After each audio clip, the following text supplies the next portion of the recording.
Subhash Chandra Bose and INA। Welcome to study IQ। मेरा नाम है आदेश सिंह। दोस्तों, अपनी पिछली वीडियो में हमने सेकेंड वर्ल्ड वॉर के दौरान इंडियन नेशनल मूवमेंट की प्रोग्रेस को देखा था और इस दौरान शुरू हुए क्विट इंडिया मूवमेंट को भी डिस्कस किया था। जिस समय इंडिया में ये सब घटनाएं हो रही थीं, उस समय इंडियन फ्रीडम स्ट्रगल के एक बड़े लीडर यहां मौजूद नहीं थे। जी हां, हम बात कर रहे हैं सुभाष चंद्र बोस की। नेताजी इस दौरान कहां थे और कैसे वहां से आजादी की लड़ाई जारी रखते हैं, आज हम इसके बारे में ही चर्चा करेंगे। इंट्रोडक्शन। दोस्तों, सुभाष चंद्र बोस ने 1920 में इंडियन सिविल सर्विसेज एग्जामिनेशन में 4th पोजीशन सिक्योर की थी, लेकिन 1921 में ही सिविल सर्विसेज से रिजाइन करके उन्होंने फ्रीडम स्ट्रगल की राह चुन ली थी और कांग्रेस के मेंबर बन गए थे। नेताजी के पॉलिटिकल गुरु चित्तरंजन दास थे। जैसा कि आपको याद होगा कि 1928 में जब मोतीलाल नेहरू जी की रिपोर्ट आती है, तो जवाहरलाल नेहरू के साथ सुभाष चंद्र बोस ने भी डोमिनियन स्टेटस के प्रोविजन का विरोध किया था और दोनों ने मिलकर इंडिपेंडेंस फॉर इंडिया लीग की स्थापना की थी। दोनों लीडर्स अब इंडिपेंडेंस से कम कुछ नहीं चाहते थे। 1938 के हरिपुरा सेशन में सुभाष चंद्र बोस कांग्रेस के प्रेसिडेंट बनते हैं और इसी समय जवाहरलाल नेहरू की अध्यक्षता में नेशनल प्लानिंग कमेटी एस्टैब्लिश करते हैं। बोस और नेहरू दोनों ही सोशलिज्म के स्ट्रांग सपोर्टर थे और कांग्रेस में यंग ब्रिगेड को रिप्रेजेंट करते थे। कांग्रेस का अगला सेशन त्रिपुरी में होता है। बोस एक बार फिर कांग्रेस प्रेसिडेंट के इलेक्शन में खड़े हो जाते हैं। इस बार उनके against Gandhian candidate Pattabhi Sitaramayya खड़े होते हैं।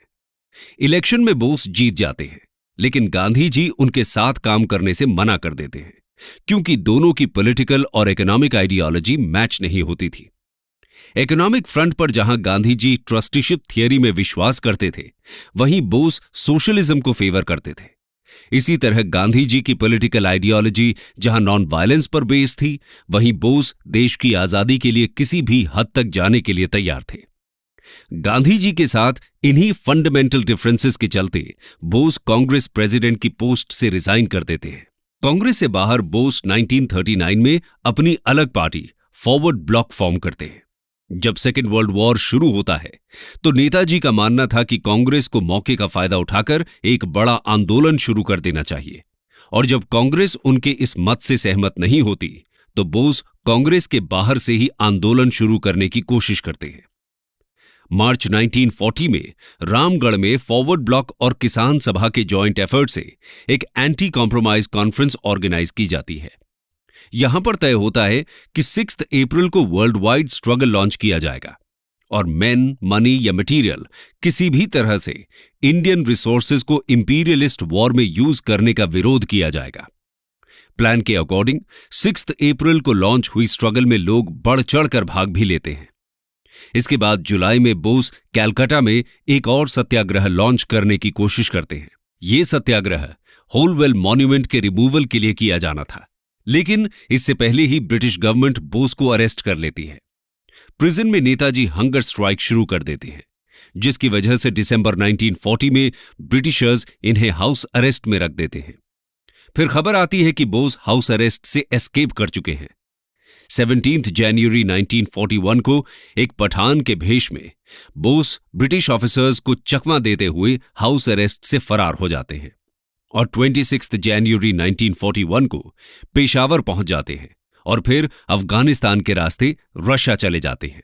बोस इंडियन फ्रीडम स्ट्रगल के लिए सोवियत रशिया की हेल्प लेने की कोशिश करते हैं, लेकिन जून 1941 में रशिया वर्ल्ड वॉर में एलाइज को ज्वाइन कर लेता है। मतलब अब वो खुद ब्रिटेन के साथ हो गया था। इस बात से बोस काफी निराश हो जाते हैं और यहां से जर्मनी के लिए प्रस्थान करते हैं।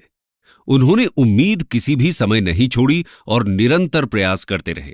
उनका मानना था कि इंडिया को आजाद कराने के लिए और ब्रिटिश इंपीरियलिस्ट फोर्सेस को हराने के लिए वर्ल्ड लेवल पर हेल्प लेनी जरूरी है। जर्मनी में बोस अपना नाम ऑरलैंडो मज्जोटा रखते हैं। जर्मनी और इटली के द्वारा कैप्चर किए गए इंडियन ओरिजिन के वॉर प्रिजनर्स को लेकर बोस एक आर्मी फॉर्म करते हैं, जिसे फ्री इंडिया लीजन कहा जाता है। जर्मनी के ड्रेसडेन में इसका ऑफिस बनाया जाता है। जर्मनी के लोग बोस को नेताजी नाम देते हैं और यहां पर ही फ्री इंडिया सेंटर में बोस जय हिंद का नारा देते हैं। जनवरी 1942 में बर्लिन रेडियो से बोस रेगुलर ब्रॉडकास्ट शुरू करते हैं। इसे आजाद हिंद रेडियो नाम दिया जाता है।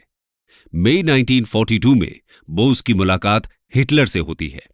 इस मीटिंग के बाद बोस को जर्मनी की इंटेंशंस पर डाउट हो जाता है। इसके साथ ही बोस हिटलर के रेसिस्ट व्यूज का भी विरोध करते हैं। उन्हें लगने लगता है कि इंडिया की आजादी के लिए जर्मन हेल्प से काम नहीं चलने वाला। इसलिए फरवरी 1943 में बोस जर्मनी छोड़ देते हैं और सबमरीन्स के द्वारा जापान चले जाते हैं और फिर वहां से सिंगापुर पहुंचते हैं। सिंगापुर में नेताजी रोश बिहारी बोस से इंडियन इंडिपेंडेंस मूवमेंट की कमांड अपने हाथों में लेते हैं। लेकिन ये इंडियन नेशनल आर्मी का सेकेंड फेज होता है और इसे समझने से पहले फर्स्ट फेज को समझना जरूरी है। Origin and first phase of the Indian national army. दोस्तों, इंडियन प्रिजनर्स ऑफ वॉर यानी पीओडब्ल्यूज को लेकर आर्मी क्रिएट करने का आइडिया ओरिजिनली मोहन सिंह का था। ये ब्रिटिश इंडियन आर्मी के ऑफिसर थे जिन्होंने मलया में रिट्रीटिंग ब्रिटिश आर्मी को ज्वाइन न करने का फैसला किया था।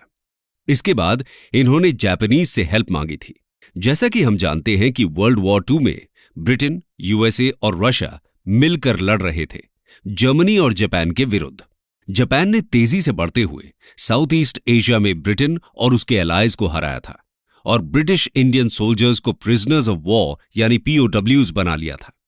मोहन सिंह द्वारा हेल्प मांगने पर जापानीज इंडियन पीओडब्ल्यूज को मोहन सिंह को सौंप देते हैं, जिन्हें Mohan Singh Indian national army में रिक्रूट करने की कोशिश करते हैं। बड़ी संख्या में पीओडब्ल्यूज इस आर्मी को ज्वाइन करने के लिए तैयार हो जाते हैं, क्योंकि एक तो इनके मन में ब्रिटिशर्स के अगेंस्ट गुस्सा था और दूसरा जापान में पीओडब्ल्यूज कैंप्स की कंडीशंस बहुत खराब थी।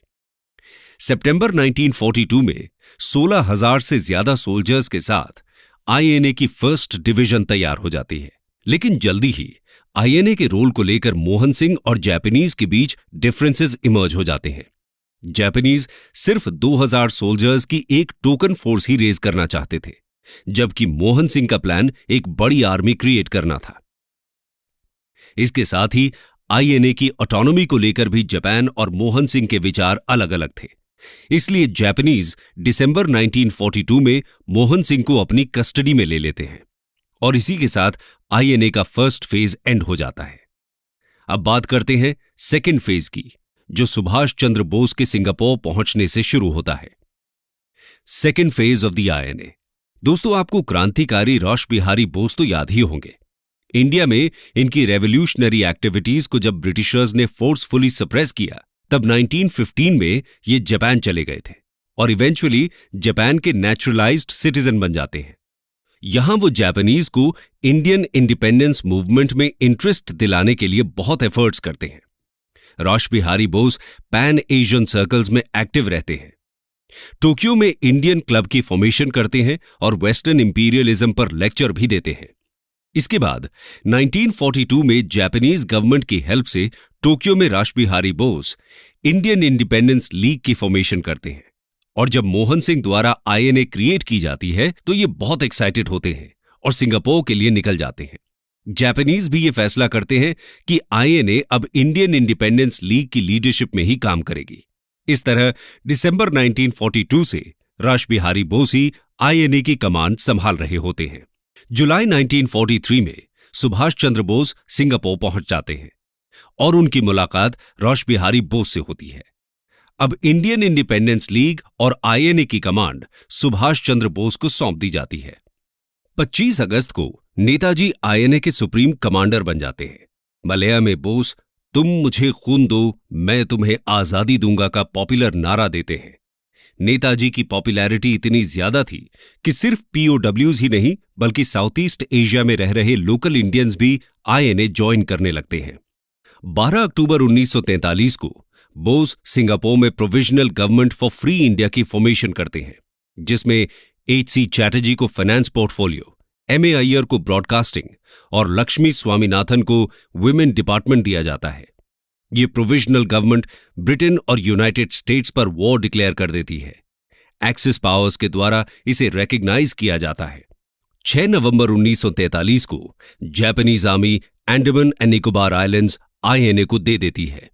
सुभाष चंद्र बोस इनका नाम बदलकर शहीद और स्वराज द्वीप रख देते हैं। आईएनए रिक्रूट्स को ट्रेन किया जाता है और फंड्स कलेक्ट किए जाते हैं।